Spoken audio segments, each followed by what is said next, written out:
हाय viewers. एक नए course के साथ आपके सामने हाजिर हैं। इस कोर्स में हम कोपा कॉस्टिंग बेस कवर करेंगे। इससे पहले एक कोर्स जो है वो क्रिएट किया था जो कि कोपा प्रॉफिटेबिलिटी एनालिसिस यानी कोपा अकाउंट बेस पे था। तो बहुत सारी चीजें जो है हैं हमने जो है वो इस कोर्स के अंदर कवर कर ली थी। Like COGS splitting, COPA realignment, COPA reports जो हमारी कस्टमाइज रिपोर्ट्स होती हैं K30 वगैरह, COPA derivations, COPA assessment cycle on the basis of cost element, क्योंकि कोपा अकाउंट बेस में कॉस्ट एलिमेंट की बेसिस पे जो है ना वो कोपा वर्क कर रहा होता है। और production variance splitting with respect to cost element base पे, okay, predictive accounting for sales. और काफी सारी चीजें जो है हमने जो है वो जो इस कोर्स के अंदर कवर कर ली थी उसको इतना ज्यादा डिटेल में हमने जो है वो कॉस्टिंग बेस के अंदर कवर नहीं किया है। कॉस्टिंग बेस में जो हम मेजर टॉपिक्स कवर कर रहे हैं उसमें हमारा के हमारे प्रोडक्शन के और सेल्स के प्रोसेस क्या अफेक्ट करते हैं।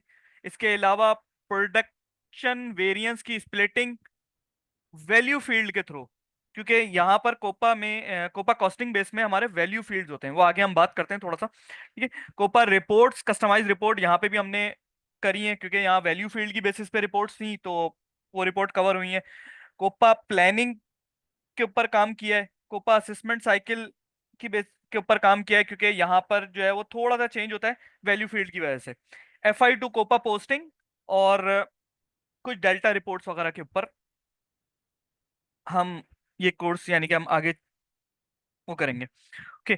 सबसे पहले तो इस कोर्स में ये डॉक्यूमेंट इस कोर्स के अंदर अटैच्ड होगा।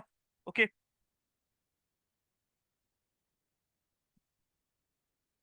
इस डॉक्यूमेंट के अंदर जो है वो हमारी सबसे पहले कॉन्फ़िगरेशन आ जाती है कि कॉन्फ़िगरेशन में हमने ये चीज देखी है कि वैल्यू फील्ड किस तरीके से क्रिएट होगी, जो कि हमने क्रिएट करी है इस कोर्स में। उसके बाद कैरेक्टरिस्टिक्स हमने कोई एक्स्ट्रा क्रिएट नहीं करी मगर डॉक्यूमेंट के अंदर एक कैरेक्टरिस्टिक्स क्रिएट करके दिखाई हुई है। ओके। कॉन्फ़िगरेशन की वीडियो के अंदर डिटेल में हमने इसकी कॉन्फ़िगरेशन को डिस्कस किया है। कैरेक्टरिस्टिक्स की मैपिंग किस तरीके से होती है, assign controlling area to operating concern, default operating concern किस तरीके से सेट होता है, वैल्यूएशन स्ट्रेटजीज बनाई है इसमें। कोपा प्लानिंग के जो हमारा सेशन है उसके अंदर कोपा प्लानिंग को और उसकी कॉन्फ़िगरेशन वगैरह से रिलेट जो भी चीजें हैं वो काफी डिटेल में डिस्कस करी हैं। ओके। एंड प्रोसेस के हवाले से बात करें तो हमारा प्रोडक्शन का प्रोसेस किस तरीके से एग्जीक्यूट होगा और कहाँ पर कोपा की कैरेक्टरिस्टिक्स और वैल्यू फील्ड्स हिट करेंगी। ठीक है। इन चीजों को हमने काफी डिटेल में इस कोर्स के अंदर देखा है। और मंथ एंड क्लोजिंग के प्रोसेस लाइक हमारा जो है वेरिएंस कैलकुलेशन, सेटलमेंट वगैरह जो है वो जब एग्जीक्यूट होगा तो उस टाइम पर कोपा की कैरेक्टरिस्टिक्स किस तरीके से हिट होंगी, ये हमने काफी डिटेल में इस कोर्स के अंदर देखा है। और सेल्स प्रोसेस, मतलब सेल्स का प्रोसेस, सेल्स ऑर्डर क्रिएट होगा, डिलीवरी बिलिंग के टाइम पे हमारे कोपा की कैरेक्टरिस्टिक्स और वैल्यू फील्ड्स वगैरह किस तरीके से हिट होंगी, ये चीजें भी हमने इस कोर्स के अंदर डिस्कस करी हैं। और उसके बाद हम आ जाते हैं कि प्रोडक्शन वेरिएंसेस के ब्रेकअप। प्रोडक्शन के वेरिएंसेस के ब्रेकअप के लिए हमने जो है वो अलग से वैल्यू फील्ड्स क्रिएट करी हैं। वो हमने डिस्कस करी है कि किस तरीके से वैल्यू फील्ड्स क्रिएट होती हैं और किस तरीके से इनकी मैपिंग होती है वैल्यू फील्ड्स के साथ। ओके। और maintain value fields in operating concern, ये किस तरीके से वैल्यू फील्ड जो है हमारी ऑपरेटिंग कंसर्न के अंदर मैप करवाते हैं। हर हर वेरिएंसेस की कॉन्फ़िगरेशन को और इसके प्रोसेस को जो है वो हमने डिस्कस किया कि कैसे वेरिएंस जो है वो स्प्लिट हो जाता है। अच्छा, वेरिएंस की स्प्लिटिंग मतलब इनपुट प्राइस वेरिएंस कैसे होता है, क्वांटिटी प्राइस वेरिएंस कैसे होता है, इन सब के लिए हमारा एक अलग कोर्स जो है वो वेरिएंस और स्क्रैप का आने वाला है कुछ दिनों के अंदर, कुछ दिनों में आप अराउंड मई एक 1 मंथ में। ओके। तो वो चीजें हम वहां से भी डिस्कस कर सकते हैं, वहां पे भी देख सकते हैं। देन फिर direct posting from FI2 COPA. FI2 COPA के अंदर हमने रेवेन्यू के अंदर कुछ FB50 FB60 के थ्रू जो हमारी डायरेक्ट पोस्टिंग होती है, F-02 से जो हमारी डायरेक्ट पोस्टिंग होती है। ठीक है। तो वहां पर उसको पोस्ट करवाया, उसके बाद उसको देखा है कि वो कोपा की रिपोर्ट K24 के अंदर किस तरीके से शो होती है। एक्सपेंस की पोस्टिंग करके देखिए, रेवेन्यू की पोस्टिंग करके देखिए। देन फिर हमने रिपोर्ट्स के ऊपर काम करा है कि इसमें यहाँ पे हमने फॉर्म बेस, अच्छा, रिपोर्ट्स को काफी डिटेल में जो है वो हमने मार्जिनल एनालिसिस के अंदर कवर किया था। ठीक है, रिपोर्ट का सेशन काफी बड़ा था यहाँ पे, रिपोर्ट्स को काफी डिटेल में चीजें रिपोर्ट्स की कवर करी थी कि, तो इस कोर्स के अंदर हमने इतना ज्यादा नहीं करा। यहाँ पर सिर्फ हमने फॉर्म बेस्ड कुछ रिपोर्ट्स बनाई हैं, उसमें कैरेक्टरिस्टिक्स किस तरीके से मैप होती हैं इसको देख लिया है, कुछ कलर स्कीम वगैरह किस तरीके से यूज करी जाती है उस चीज को देखा है। डेट्स देन फिर एलोकेशन साइकिल, एक एलोकेशन साइकिल क्रिएट करिए, allocation cycle on the basis of sales amount, और किस तरीके से यहाँ पर जो है ना वो आपका वैल्यू फील्ड की बेसिस पे जो है ना ये अमाउंट जो है वो ब्रेकअप हो रही होती हैं, एलोकेशंस चल रही होती हैं, उस चीज को इस कोर्स में काफी डिटेल में डॉक्यूमेंट किया है। देन फिर हम आ जाते हैं कंपैरिजन टू, ये कुछ एक रिपोर्ट के हवाले से बात करिए, वैल्यू फ्लो एनालाइजर, मतलब डेल्टा रिपोर्ट्स के अगर हमारे एसडी और एफआई वगैरह में कुछ डिफरेंसेस होते हैं कोपा से रिलेट, तो वो इस रिपोर्ट के अंदर शो हो रहे होते हैं। तो ये था एक छोटा सा ओवरव्यू। इसके अलावा जो है हमने इस कोर्स के अंदर पूरी कोशिश करी है कि हर प्रोसेस को जब हमारा, अच्छा, मेन चीज ये है कि जब ये कोपा का कोर्स एग्जीक्यूट किया है तो TJ05 जो है वो controlling operating concern, operating concern, और सेम TJ05 ही जो है वो हमारा कंट्रोलिंग एरिया है।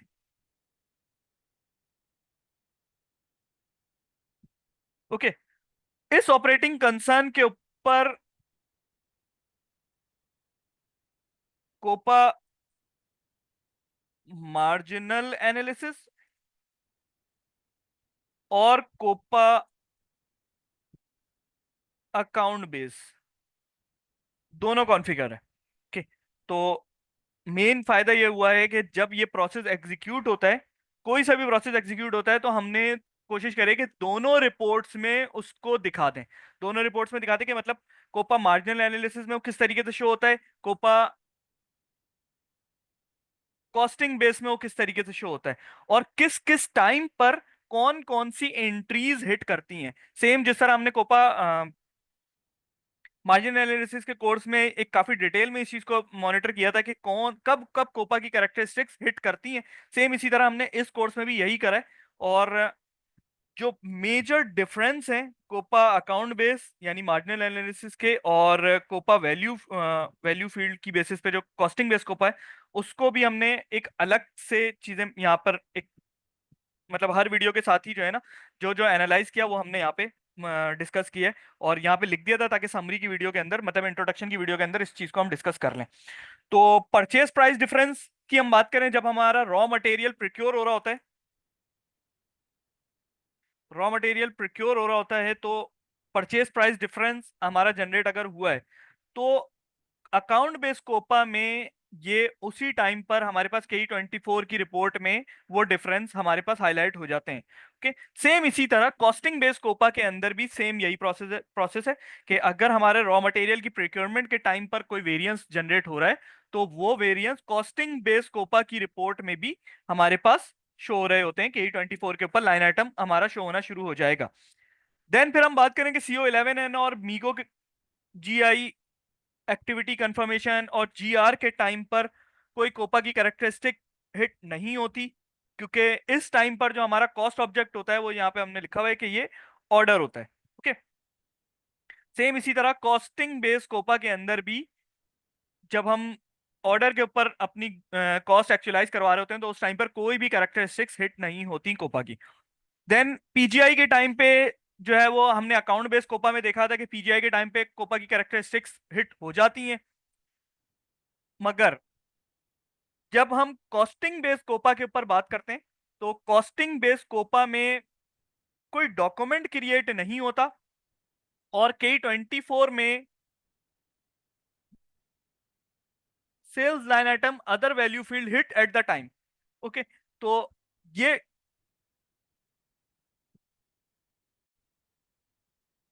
जब कॉक्स की एंट्री देखेंगे ना आप, तो उस टाइम पर जब ये हम वहां पे जब प्रोसेस एग्जीक्यूट करेंगे तो उस टाइम पे इसको काफी डिटेल में डिस्कस करेंगे। तो जब कॉक्स की एंट्री होगी, जब पीजीआई कर रहे होंगे हम, तो वहां पर आपको नजर आएगा डॉक्यूमेंट, मगर K24 के अंदर कोई भी कैरेक्टरिस्टिक हिट हुई भी नजर नहीं आएगी। Okay. Eight the time of billing ये कैरेक्टरिस्टिक कब, कैरेक्टरिस्टिक मीन वैल्यू फील्ड कब हिट होगी? Eight the time of billing. जब ये डॉक्यूमेंट देखेंगे तो वहां पे आपको नजर आ रहा होगा कि भाई कैरेक्टरिस्टिक भी नजर आ रही है, वैल्यू फील्ड्स भी नजर आ रही है, मगर K24 की रिपोर्ट में शो नहीं हो रहा होगा। तो जब बिलिंग करते हैं हम अकाउंट बेस्ड कोपा में, जब हम बिलिंग करते हैं तो सेल्स का लाइन आइटम K24 के अंदर हमें नजर आना शुरू हो जाता है। ओके। और सेल्स से ही रिलेट जो भी कोपा की कैरेक्टरिस्टिक्स होती हैं वही सारी कैरेक्टरिस्टिक्स शो हो रही होती हैं। बट जब हम कॉस्टिंग बेस कोपा में बिलिंग करते हैं तो उस टाइम पर जो ये कॉग्स और इससे रिलेट जितनी भी कैरेक्टरिस्टिक्स होती हैं वो भी हमें eight the time of billing के बाद हमें वो सारी चीजें शो हो रही होती हैं। और हम बात करेंगे वेरिएंस जो है वो, जब हम वेरिएंस कोपा में कब हिट होता है? प्रोडक्शन का वेरिएंस, जब order production, production order, process order के जो प्रोडक्शन के वेरिएंसेस होते हैं वो K24 की रिपोर्ट के अंदर जो है वो हमारे पास at the time of settlement show हो रहे होते हैं, अकाउंट बेस्ड कोपा में भी और कॉस्टिंग बेस्ड कोपा में भी। तो इसमें कोई डिफरेंस नहीं है। तो इस तरीके से हमने पूरी कोशिश करी है कि ये जो मेन मेन प्रोसेस है उनको एग्जीक्यूट करके कोपा की दोनों रिपोर्ट शो करा दी जाए, अकाउंट बेस्ड कोपा की भी और कॉस्टिंग बेस्ड कोपा भी की भी, कि कब कौन कौन सी चीजें हिट कर रही हैं, कहां पर कौन सी चीजें हिट कर रही हैं। आई होप कि काफी अरसे से कोशिश कर रहा था मैं कि ये कोर्स कंप्लीट करके जो है ना वो पोस्ट कर दिया जाए। आई होप कि ये कोर्स आपको अच्छा लगेगा। और बेटर ये है कि कॉस्टिंग बेस्ड कोपा जो है वो तब देखें जब आप अकाउंट बेस यानी कि मार्जिन एनालिसिस बेस जो है उसके ऊपर आप थोड़ा सा हैंड्स ऑन कर लें। क्योंकि जब आप वहां पे अपनी कैरेक्टरिस्टिक्स की बेसिस पे जो चीजें हैं वो काफी स्ट्रॉन्ग कर लेंगे, तो कॉस्टिंग बेस कोपा जो है वो समझना मैं ये रिकमेंड करूंगा आसान हो जाता है। अच्छा, वैसे भी अब जो है वो नॉर्मली मार्जिनल एनालिसिस की तरफ ही मतलब लोगों को पुश किया जा रहा है, एसएपी की तरफ से भी यही वो है कि मार्जिनल एनालिसिस रिकमेंड है। मगर बहुत सारे पुराने क्लाइंट्स पे जहाँ पर ईसीसी है या फिर काफी जगहों पे एस फॉर हाना के साथ भी जो है वो कॉस्टिंग बेस कोपा इंप्लीमेंट हुआ हुआ है, या फिर एटलीस्ट के कंबाइन से बना दिया कि अकाउंट बेस और कॉस्टिंग बेस दोनों चल रहा है। तो हम एज अ कंसल्टेंट, एफआईसीओ कंसल्टेंट, हमारे लिए ये जरूरी है कि हमें कॉस्टिंग बेस कोपा की भी थोड़ी बहुत नो हाउ हो। आई होप कि ये कोर्स आपको पसंद आएगा। और अगर ये कोर्स आपको पसंद आता है तो काइंडली जो है वो आप लाजमी रिव्यूज दें। Thank you very much.